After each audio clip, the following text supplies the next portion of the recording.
What up, fam? Hit that like, hit that subscribe. 3 in a row, baby. We're back. We're back. Come talk to us.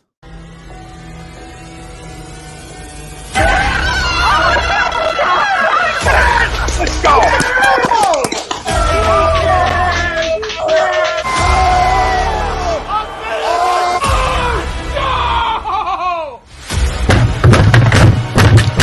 This ain't the fuck like this game he stink.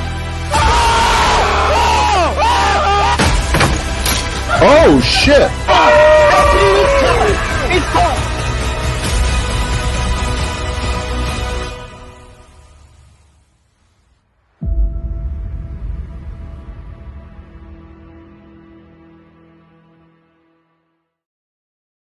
Bob Mannery here. You're listening to A2D Radio, real sports talk radio for the fans, by the fans, no agenda. These guys are the best in the business. Hashtag it. No notes.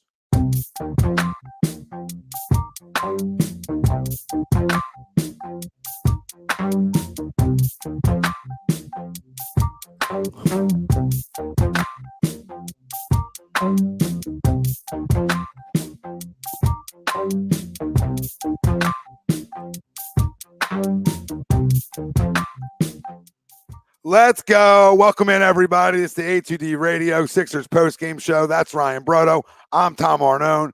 Every postgame brought to you by FanUp.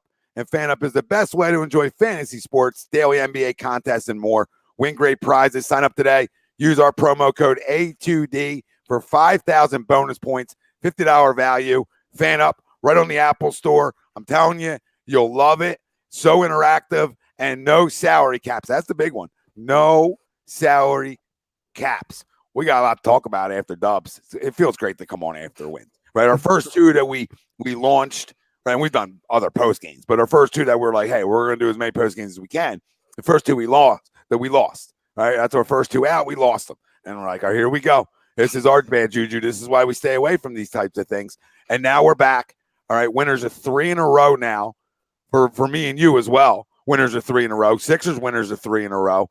So we got some things to talk about. Comments of the night, and that's when we get to everybody out there because, you know, tonight, unlike other shows, is more of a quick, fast-paced, up-tempo. Not that others aren't, but they're not marathons. Tonight's not. These aren't marathons. These are post games. So we'll do our comments of the night, and we always flash everybody's comment for people out there asking. Loser of the game, winner of the game. We do that after every post game, and our gut reactions. That's our main topic at hand. And our gut reactions are brought to you by Manscaped, and you can get 20% off and free shipping with the code A2D at manscaped.com. It's time to throw out your old hygiene habits and upgrade your life. Do it, people. The weed whacker, the lawnmower, the ball deodorant. Manscaped's got you covered, and we got you covered because you get 20% off and free shipping with the code A2D at manscaped.com. Gut reactions. First off, you're starting with it's a win, right? And wins are wins, especially as we're going into the postseason here. We want to be playing better basketball than we were, right? That's the main thing. So my gut reaction is, hey, winners are 3 in a row. I feel like I'm playing better basketball now. Okay, is everything perfect? No. Is everything hunky-dory? No, of course not. I know the people out there, okay? Because they're gonna hang on every little thing that doesn't go perfect, and I'm gonna hang on the fact that we shot the lights out tonight, which is a great sign. And that all starts with having a point guard that is feared to make threes. Is feared with the basketball in his hands.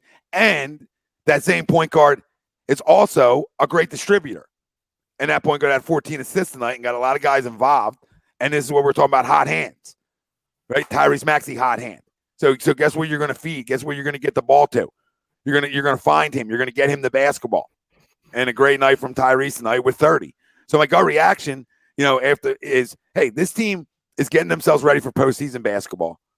All right, you're gonna blow leads in this league, and they didn't fully blow it.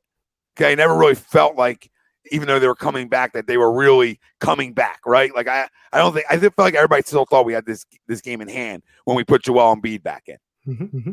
All right, and my other gut reaction is, and it's not even a gut reaction, it's the best player in basketball. This is arguably one of the best players I've ever seen play the game. And people are going to be like, what? What'd you just say, Tom?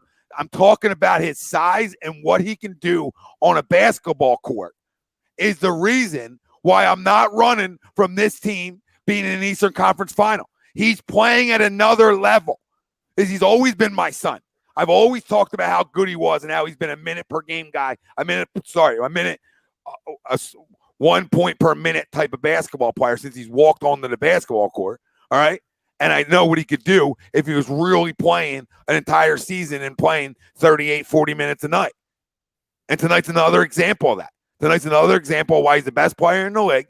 And if I feel like I'm walking around with the best player in the league, because nobody's done it as many times as he has. Nobody's at 40 and 10 plus as many times as he has this year. Nobody. And that's a big one. Nobody's done that. So that tells me he's unstoppable. He's unstoppable unlike anybody else. And the reason he has that, unlike other years, he's been able to play the amount of games to get it.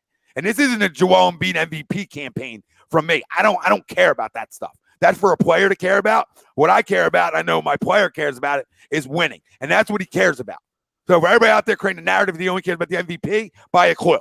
All right? Of course. We all would. All right? We're working our ass off. All right? Having a great year. Of course you want to win MVP. That doesn't mean he doesn't want to win even more. So knock it off.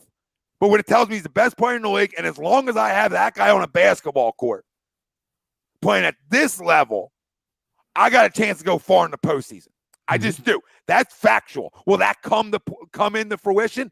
I don't know. I don't have a crystal ball, but I'll tell you that I've never seen a big man be able to do the things this guy does. I know we talked about it all year. We talked about the second he stepped on a basketball court. He is special. He is special. And my last gut of it is he's never played this many minutes. And basketball is all about conditioning. So when playoff time comes, I feel like I'm getting 18 for 30. I feel like I'm getting 45 on your ass. All right. I feel like I'm the best player on the court that night. And the bigger thing is his road production is ridiculous this year.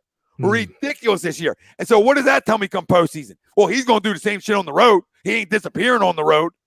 So y'all better hit the damn like, hit the subscribe, because this is what we waited for. This is what we waited for. We can talk about all the rest of the goddamn players on this basketball team, but we waited for this guy. We waited for this guy to put his balls on people's faces. That's what we waited for, and we got it. And it's here. So everybody that wants to be out then, because I'm not running from the greatness that I'm watching out of him. And he's 28 and he's ready to fucking win. So let's go win something. Instead of being scared that this isn't right or this isn't right. All right? We got 49 goddamn wins, and that's because of him. Right? And we're going to get 50 again. And we're right there with all the other teams everybody wants to yell and scream in the chat about. Right there. You morons, we're right there. And for everybody talking about firing a coach, I'll get into that later. Go ahead, Ryan.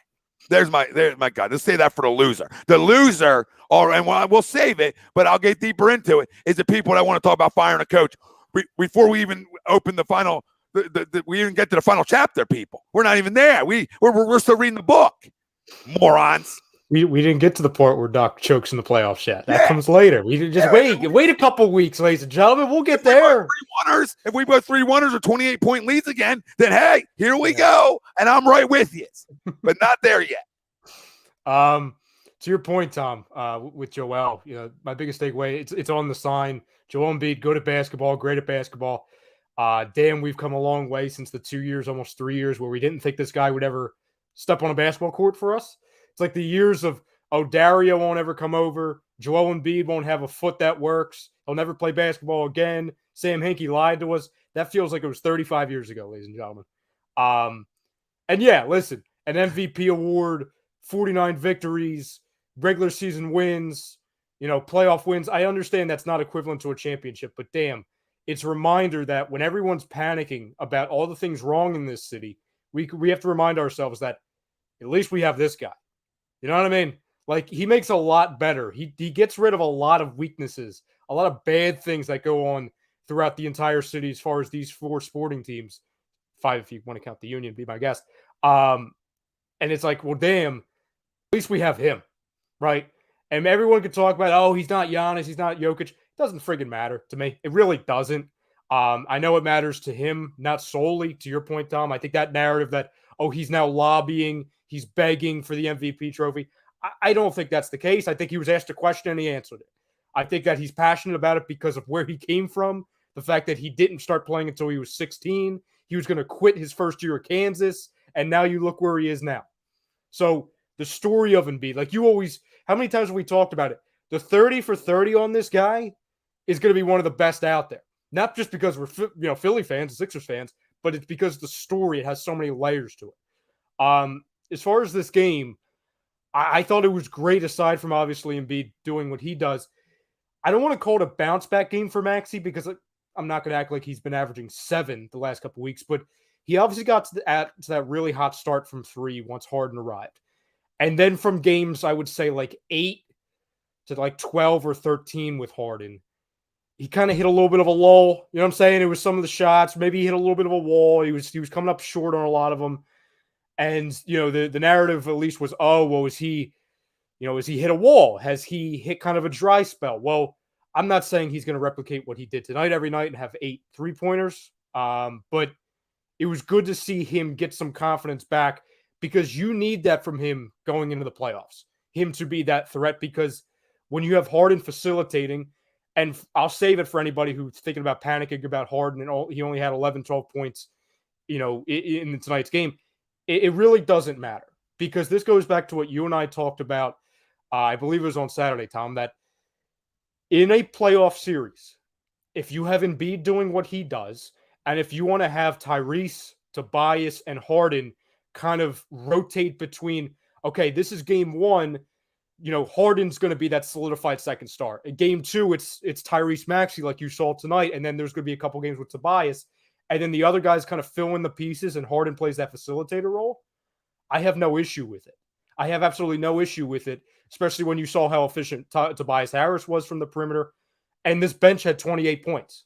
So I know in the third, going into the fourth quarter, it's kind of like, here we go again. They're blowing the leads. Doc Rivers, fire him now. But I really thought there were a lot of positives to take out of it besides the obvious, which is good because this is in games like this where you're playing the Pacers and you're kind of just ramping up for the playoffs.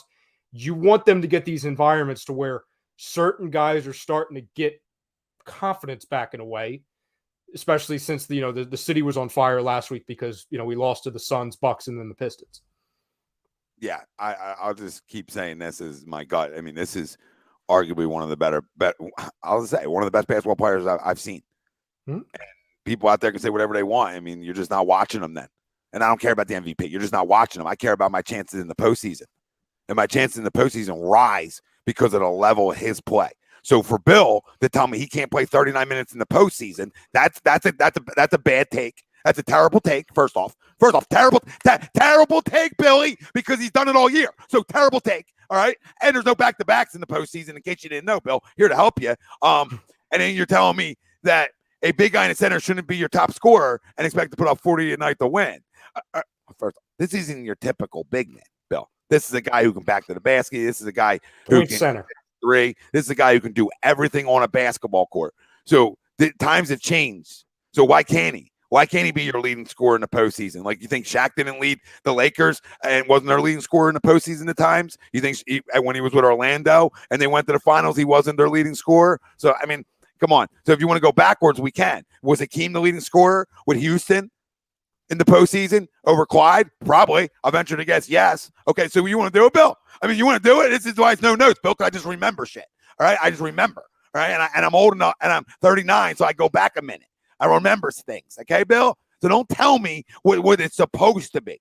What's happening is you're watching the best player in the league right now. That's what you're watching, and you're watching a team that's going to win 50 games for the second straight season. But like TTP says, people want to fire the coach right now.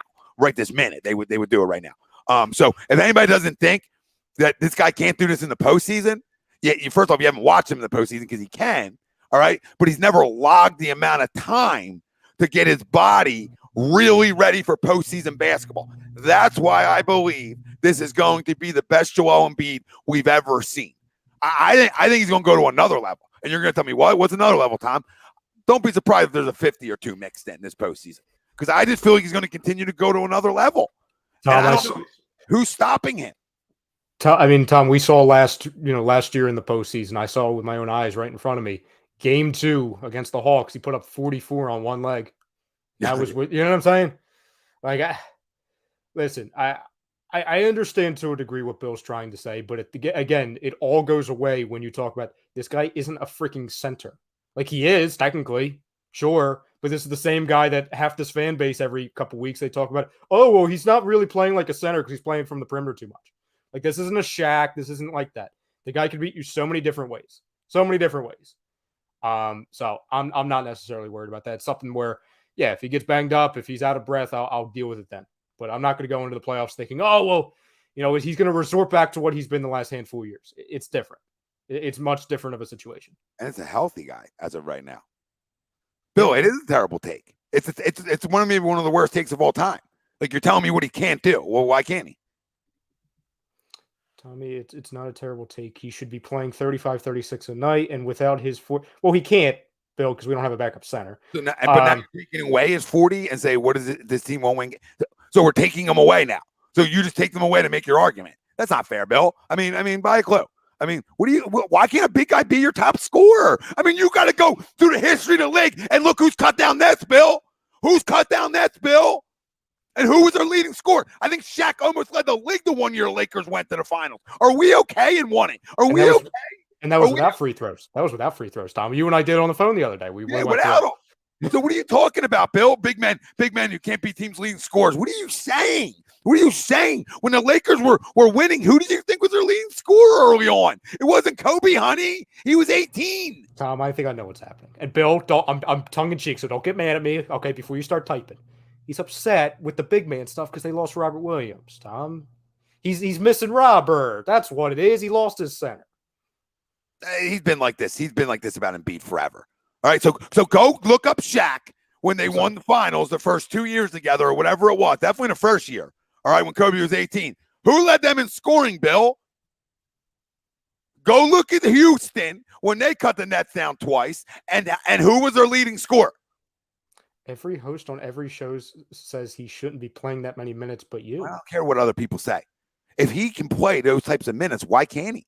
If he's conditioned to play those types of minutes, what's the problem? Why? 35 minutes a night. 35 minutes a night. You think there's nights he doesn't play 35? You think there's nights he doesn't play 31? But you think there's not nights where he's got to go play 30, 40 because it's the situation of the game? So why can't now he's conditioned to be able to do it? So now when postseason comes, that even means you would be able to do it more, Bill, because the fact of the matter, now he's conditioned to do it. I mean, this is 101. I mean, I don't know. We're wasting too much time talking about 101s. The minutes restriction, Tom. We're back on the minutes restriction. We're back on the minutes restriction. I mean, go Google what the things you're saying. And Google's going to tell you, stop it. They're going to say, stop it, Bill. Stop it, Bill. There's a long laundry list of guys who were big men and led the league in scoring and then went on to win titles. So I don't know what that means to me. What does that mean? The Sixers are winning something real soon because now I'm even more fired up. More fired up. What do I care about Joker? Joker's a slob, essentially. He's 40 pounds overweight. He's 40 pounds overweight. That's why he's limping around. And first off, how many minutes does Joel Embiid play a night? Do we have an exact number? Because now I'm going to go number you now. Now I'm going to go number. I'll go to the cloud. 1 second. You know, you got me.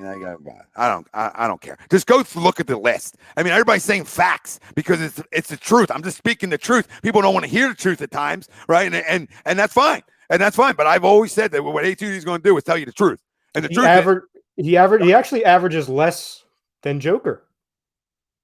33.7.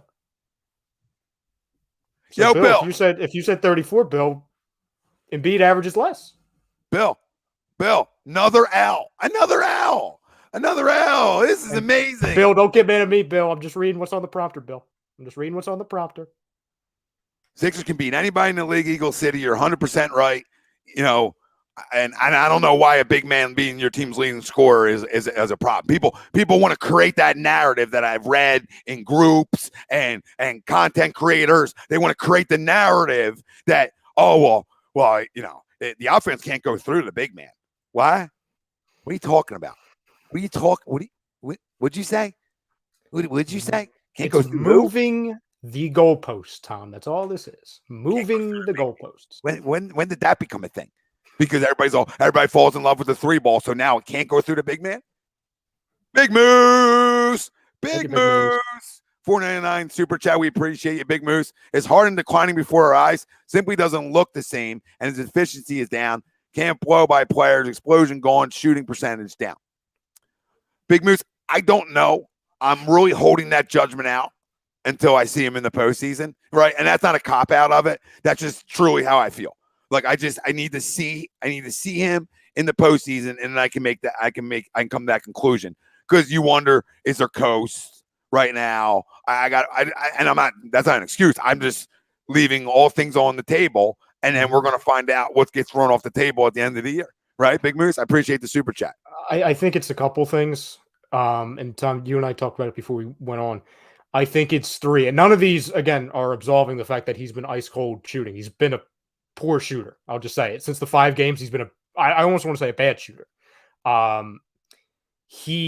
don't think is 100% healthy. I don't think there's any way he's 100% healthy.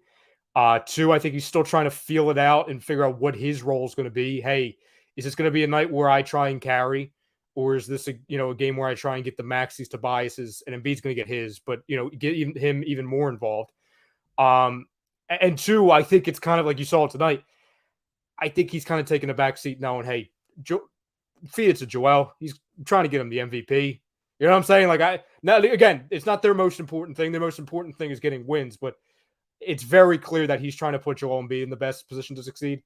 I don't go coast, because coasting, in my opinion, doesn't cause him to miss shots. I just think he's missing them. Yeah.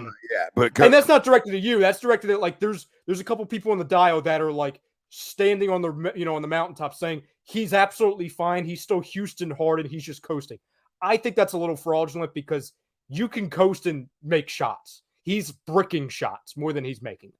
Yeah. And when I say coast, right? Because I don't care what dry jocks say on TV or on the radio. But when I say coast, I mean mentally, because there is a mental coast, and a mental coast can create focus per se issues. But I'm not going to make that excuse. I'm just going to say that there could be a coasting, and I'm going to let it play out. And come the postseason, we're going to find out. I don't believe he's Houston Harden, but I absolutely believe he's a guy who can score the basketball. He's a guy who can distribute the basketball. And people say that there's no explosion. I disagree, because I watch him get matchups to be able to go by people. His handles are still good. He still gets the spots he wants to get to. So I'm not saying the guys people are trying to tell me he's washed. I'm not going to go there, right? I'm going to tell you my judgment on him when this postseason comes to an end. Mm-hmm. Because if he's not making these shots, right, and it's costing us games, then there's a problem. But if he's only shooting the ball 10 times and he has 14 dimes and other guys are scorching, right, and he doesn't have to score the basketball, then fine, I'll take 4 for 10s. I still believe the ability is there. I almost think when you come into a situation and you feel like you don't want to be selfish, so you want to almost get other people involved, right? That can create, I don't want to say timidness, but that can almost create a timid, not your same type of style situation. So I don't know. All I'm going to say is I don't think he's washed. I still believe there's stuff in the tank, and I think that they will give him a good week before the playoffs start, and I think that's going to be a huge help to his body. Yeah, last thing I'll say on that real quick before we get winners and losers, I think we'll know exactly who he is and where he is physically and in his game wise. And again, I'm projecting, but if you have to see Toronto in the first round, you'll know exactly what he is, because Toronto, as we all know, their game plan is going to be to smother Embiid and let someone else on the Sixers beat them. So there's going to be plenty of opportunities where it's like, okay, well, James, you're going to be wide open at times because they're going to be flooding Embiid, because that's what Nick Nurse does. That's why Embiid still kind of struggles against Toronto a little bit. So we'll know exactly where he is if you face them in the first round by game 2. We'll know exactly where he is physically. Yeah, real quick, Patrick, I hear you. Maybe his game is done. His skills have eroded, he says. I don't. Then how, he drops 32 against Milwaukee. He's had 30-point games here. Like I just think they're spotty, and I don't know if it can be consistent, but I wouldn't say, I think people that are saying he's done, his skills are not there anymore, or he's way too slow. like I hear you. Maybe at times you're like, oh, maybe he doesn't have the explosion he used to, and then there's other times I still see the explosion. So I don't know. Talking to Doc a little bit about it. There's I'm gonna say linger, but he still came off a surgery there. So I also got to factor that in. I just don't think he's washed. I think if he has like a week and a half off before the playoffs, I think he'd come out guns blazing. But time will tell. I could be completely wrong, but I agree. We're getting the winners and losers real quick. I agree with Real Royal. As long as he's distributing, we're winning, I'm fine. I'd rather him not scoring and us winning than him scoring and us losing. I couldn't agree more. So I agree with TTP. He's ghosting a few games to make sure he's 100% from the playoffs. And then the playoffs will tell, and that's where I stand. The playoffs will tell me if his games has declined drastically, right? Mm-hmm. Winners brought to you by Gleason's Bar, located 6700 Mill Creek Avenue in Levittown, PA. Use promo code A2D for 10% off your order whenever you dine in, take out, or online. Gleason's Bar and Steaks.com is where you can find them. Love their Trenton, love their cheesesteaks in general. Freaking delicious. So make sure you go use our promo code over there and get 10% off. Promo code's A2D at Gleason's Bar, Levittown, New Jersey. My winner tonight, it'd be easy to go Joel, but I'm going to go where Jimmy goes, and that's Tyrese tonight, because that's a big night, right? And we needed to see it, and it's important for his growth to have it. And we talked about who's going to be the other guy, and you have 3 different guys that can be the other guy to Joel Embiid every night, right? So there's one of them. Be one of those guys nights you need them. And tonight's the night where you need Tyrese Maxey and stroking it from 3, obviously. And just his ability, his ability to get to the basket, his quickness. I do love watching him. And I'm loving watching his growth, because this is a diamond in the rough we got. But 30.7 dimes, and 8 for 11 for 3, 9 for 12 from the field. I mean, you want to talk about efficient. Now, I don't expect that nightly, because that's almost unfair, but it shows you the growth, okay? And it shows you sort of ceiling-ish on maybe where he can get to as a player, because we know the work he puts in. So, listen, that's a great sign for me heading into the postseason. It's a great sign. So I'm also not going to go Embiid. Like we know Embiid's the true winner. You know what I'm saying? We had that. Yeah. We did that in the first 15. You know what I mean? I'll go a little different because I do think this is a really big factor off of the bench. And again, this is a guy who's kind of been facing a little bit of a lull period shooting wise. I'm going to go George Niang here. In his 18 minutes, he was 3 for 4, and all of that was from the 3-point. He made 3 out of 4 threes. He had a quick 9. That's a guy who the last couple of weeks, he's been spotty, right? He's been spotty. I don't want to say he's been ice cold from 3, but he's going to be a guy off of your bench that needs to have at least 2, 3, maybe even 4 threes a night in a 7-game series if you really want to go where you want to get to. And Shake's another one, right? You can almost get 2 balls, right? The Shake goes 4 for 7, 2 for 3 from 3, 10 points, like a little instant offense in his 20 minutes. So when they were rebounding, from that, obviously when they gave up not the entire lead, but when they kind of bounced back in the fourth quarter, I think 4 out of the 5 possessions, it was Shake Milton making little, just simple, easy layups. Do you know what I'm saying? To where he just came down because Harden was on the floor and he scored, and that kind of calmed everybody down.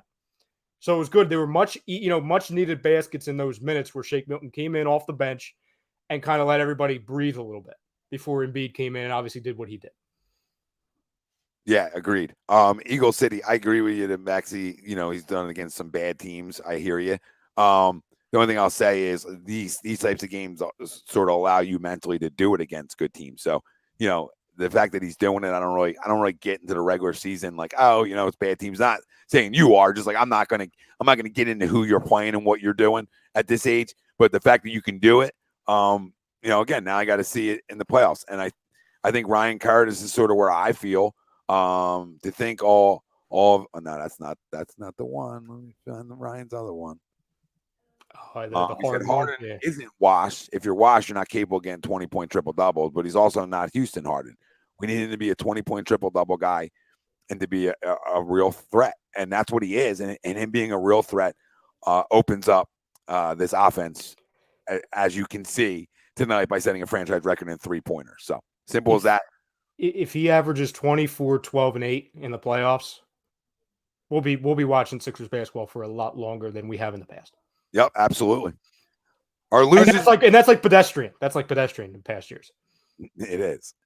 Our loser of the game. Hopefully, you're not going to be a loser. If once you go handle this, but that's BetUS is a leading online sports book that's been in the market for over 25 years. You can bet anywhere in the U.S. on everything. Use the link right in our comment section. It's pinned over on YouTube and on Facebook in our description. You use that link, you get 125% sign-up bonus. So we're already making you a winner, even though we're talking about losers. You're not going to be a loser. Okay, you're not going to be the people that are talking about firing people, firing head coaches before the season is over. This is what's wrong with some of this fan base. Okay, like you can have opinions that this guy isn't the guy. Fine. That's a different conversation. But to even bring up the word fire right now, all right, is the most asinine conversation I've ever had with anybody. Like, or you could even say out loud, like, hey, I think they should fire the coach right now. Like, what? What happened? Like, the season's not over yet. Like, they're a playoff team. They're about to go to the playoffs, but you think it's like San Cassell should take over right now? That's what you would do? You would think that's a good organizational decision? Like, buy a quote, people. Once the final chapter's over, then you can make your decision, right? Then you can have, right, a real true base to it. Okay, it's not over. So the fact that you're going to say, oh well, they're going to get knocked down in the second round. Okay, listen, maybe they do, but everything's got to be in context. I got to see how this team comes to play in the postseason, right? I got to see how Doc Rivers coaches in the postseason to really be able to make that decision. So before I see that, I'm talking out my ass if I'm talking about firing the guy right now. Like that's just delusional. It's the most ridiculous shit I've ever heard. Players play in this league. Players play.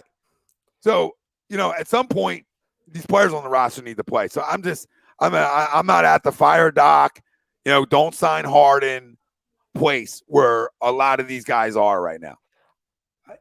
When I saw the story, right, and I saw your reaction to it, and then I saw the reaction to the story around the world, I don't want to say it was the most ridiculous story I've seen of the year because there's been some ones that are up there. But again, this goes back to what we talked about with another story last week. Why is it the new thing where people just waste their breath and just say anything? Like, why are people doing videos and podcasts talking about, oh, see, they should just cut bait now? Okay, give me things that won't happen for 100, Alex. Like, what are you talking about? They're a top 4 seed when you didn't have a max money guy and you had a controversy and the whole organization was held hostage and you're right in the mix and you have an MVP candidate and you have a chance for the 1 seed or especially the 2 seed and you're talking about firing a guy. It's not going to happen. The Lakers, the team that Doc Rivers is bound to go to now, they didn't fire the guy who they have now, and they're not going to make the freaking playoffs. So if they're not firing them, why would we fire our guy? I get it. He's not Doc. He's Glenn. There's a lot of things we can rip him apart about. I get it. Is it likely that he blows another couple, a couple leads before he's gone? Sure. Awesome. But why are we why? Why are we wasting our breath? It's a waste of time. Like, why is it? Oh, see, he's out the door. No, he's employed. He's employed. So the story that him and there was another guy, I think the guy on the Jazz. They're 2 guys that could be Lakers head coach next year. They're currently employed. This isn't D'Antoni. This isn't Patrick Ewing. Like, these guys have jobs. So again, if we want to talk about firing the guy, if they lose in the first or second round, be my guest. I'll be right there. But can we wait, please? Can we go back to panicking about Charles Bassey before we talk about Doc Rivers? Yeah, I got to wait to see how it plays out. I mean, I just think people need to calm down. All right, what's your loser? I'll make it really quick. Matisse Thybulle, you had 3 wide open breakaway layups. You missed all 3. You look like Philip Seymour Hoffman in the movie Along Came Polly. Please make them. Make them. Don't be Ben. I appreciate you actually attempt them, but make them. Yeah. That's the difference. I mean, at least he took it. But yes, I need Matisse to be better. But it's nice to get a win where Matisse gives you nothing, because then maybe the next night's the night where he gives you his 10-piece nugget. Right? He gave us nothing. He gave us one rebound. That was it. That was it. I mean, I always say, like, even if he's not doing those things, I feel like he is a good defender. He makes people work at least. But I need you to have a stat line. I need to know, like, if people aren't watching the game, that, hey, I played. Ron Bond says, I realize Glenn won't be fired right now, but yeah, I wish he was gone. The damage is done already. Any chance these young guys could help in the playoffs is over. Well, I disagree with that, Ron Bond, to a point. I respect that. I respect what you're saying. Okay, I totally respect what you're saying. But I mean, you're talking about, like, what young guys? Like, I mean, Shake's played. Like, what young guys? Furkan, Isaiah Joe, Paul Reed. Like what young guys are we saying that could help? Like if you guys really think Paul Reed is a better asset, DeAndre Jordan stinks. But if you think he's going to give you more than DeAndre Jordan, I think you're crazy too. I mean, DeAndre stinks, but he gave you 6 and 4. Like, I mean, so, like, it's just, I mean, Paul Reed, we've talked about it. He's going to come in and he's going to get in foul trouble quick, okay, because he's a dog on the hardwood floor, and in the playoffs, that puts your team in foul trouble. So you don't want to send teams to the line early in the playoffs. Wayne, did Matisse have any steal? Yeah, he did it when it was all said and done. He had one steal and I think 1 rebound. I think that was it. I think that was the only stats he had. Yep. All right, some comments of the night brought to you by Araya Public Adjusting, our good friend Sean Klein. All right, go check them out. They're everywhere on all your social media platforms. And do you have any damage to your home or property? They may be able to help. Don't fight your homeowner's insurance alone. Contact Araya Public Adjusting, 813-564-3364. The numbers right down there on the bottom. And again, they're everywhere that you click on for social media. Wherever you click on, they're there. Go check them out. Go give them a follow, because you might not need anything right now, but there's going to be a point. There always is a point for us homeowners. We know. Always a point. Some of the comments. Sean says, now, to be honest, I wish I would give Bassey a chance at it, but that's only because DeAndre is so terrible. I hear that, but I just don't think they trust him yet. He's a rookie. I mean, you guys, that's where everybody's missing. He's a rookie. He's so young. Like, I don't care about the G League. I don't care. I'm never going to look at the G League on guys' numbers. Like, I've never once said, what's this guy doing in the G League? Like, what's his numbers? Like, I don't care. I don't care. It's funny too, because it goes back to what we were saying with the Doc Rivers thing. We can have our opinions on it, right? And obviously you do, I do, as far as like who the backup center should be. But at the end of the day, people have to stop wasting their breath going and giving stat updates and all that stuff. Because if Doc Rivers hasn't made it clear to everybody, you should really start paying attention. He's not going to play them. Like he's not going to play these guys. So like, it is what it is. It's going to be Millsap or it's going to be Jordan. That's what this is. Okay. And I don't think it's the right decision, but we got to stop like driving ourselves nuts about it. We can't change what's in his head. He has a plan. Daryl's apparently cool with it, even though he's liking and retweeting posts about Charles Bassey and Paul Reed going off in the G League. So like, I don't know why, like every draft picks, there's draft picks. Yeah. So, like, I understand the retweet and the bring, conversation around these younger guys that are playing good basketball in the G League when they have some opportunities. But like, do I think Charles Bassey could help me next year? Sure.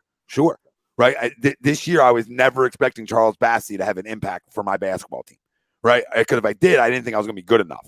Right. I don't expect Paul Reed to have an impact. Now, can I tell you, there might be times where, maybe he is running out there in the postseason. Right. I don't know. But I'm not here to tell you that, DeAndre Jordan's better than anybody.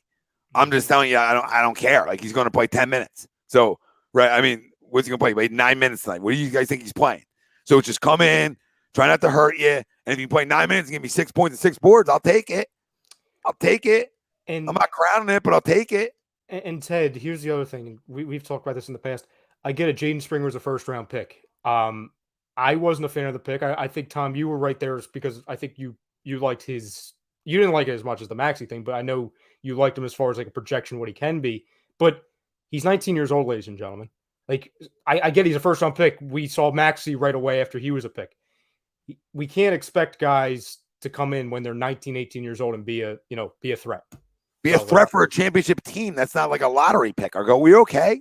Like, these guys need time to get seasoned and developed, and all these coaches see them. So all these coaches see them, and they're all making a decision together on who they think gives them the best chance to win.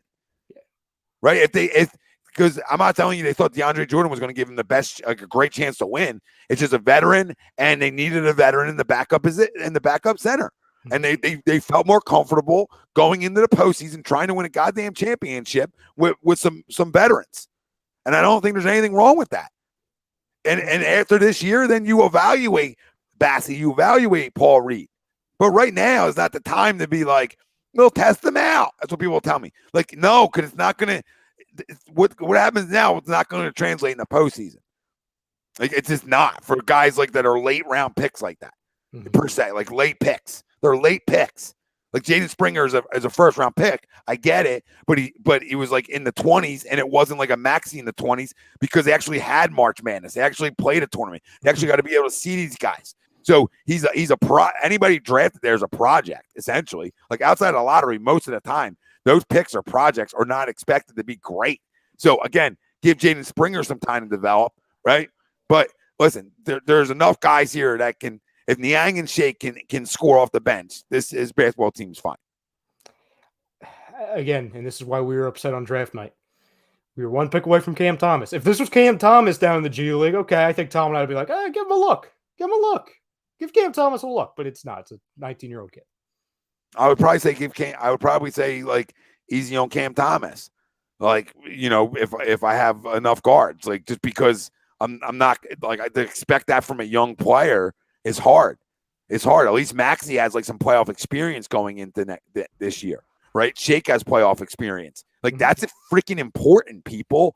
That's important. I tell you guys how young guys don't win in this league. Like show me them all. Show me all the young guys, all the rookies, the second-year guys that are winning in this league. Like, come on. And don't tell me teams have them on their bench and they're huge impact guys. Like, it's far and few between on those rookie players or second-year players that are huge impacts on your bench, unless it's like from day one, you can tell they're impactful, like a Tyrese, like Shake to a point, right? Like, when they were young, they could score, so they could do some things. Like, to your point, because I was actually having a conversation with my dad about this last night. Like the example of it last year of a guy who was, I believe he was in his first year. If not, he was definitely in his second. That came out of nowhere. That went unconscious for a couple games in the playoffs. It was Trey Mann on the Clippers. But like Trey Mann's not, like he's not that guy. You know what I'm saying? He got hot. But to your point, Tom, those examples are few and far between. Like how many Trey Manns are going to go out there and go unconscious and be that second leading scorer next to Paul George? It's very few and far between. No, listen, it's few far between. We got lucky with Maxey last year as a later first round pickish, that it was able to come in and play right away. Like doesn't always happen. And then in the postseason, you sure as heck don't want a bunch of young guys coming off your bench. So like, definitely don't want that. You want some stability. And I'm not saying that DeAndre is good stability. What I'm saying is that I think Shake and Niang can really, if they're helping you there, then DeAndre just has to rebound and get a couple oops. All right. And then his job's done until the MVP comes back in. But hey, listen, great little post game here. We'll be back at it tomorrow night, A2D Wednesday nights. We'll be live around 9:30, 10 o'clock, right around there. We'll be talking Phillies. We'll be opening with the Phillies. Philly season's upon us, so excited to do it. And we'll also be having your Phillies post-game shows to go along with Sixers post-game shows. And yes, we will have we are doing an NFL draft show, Don. Joshua, appreciate it. Thanks, Josh. You're awesome. But listen, guys, if you haven't hit the like, hit the subscribe, stay with us for a while. We're here, so hopefully you guys are here with us. And let's go Sixers. A good win, another good win. All right, pile up some wins before we head into the postseason, and then we can really come on here and yell and scream about not being good enough or maybe, hopefully, how good we are. Right? That's the goal. So we're almost there. Happy almost opening day to everybody. It's right here. It's so close. I can taste it. I know it's a different conversation, but I can taste it. Every post-game show is brought to you by FanUp, and FanUp is the best way to enjoy fantasy sports, daily NBA contests, and more. Win great prizes. Sign up today. Use our promo code A2D for 5,000 bonus points. That's a $50 value. FanUp, run on the Apple Store. Go check them out. That's Ryan Brodo. I'm Tom Arnone. Everybody out there, we love you. Thanks for commenting in. Thanks for liking. Thanks for subscribing.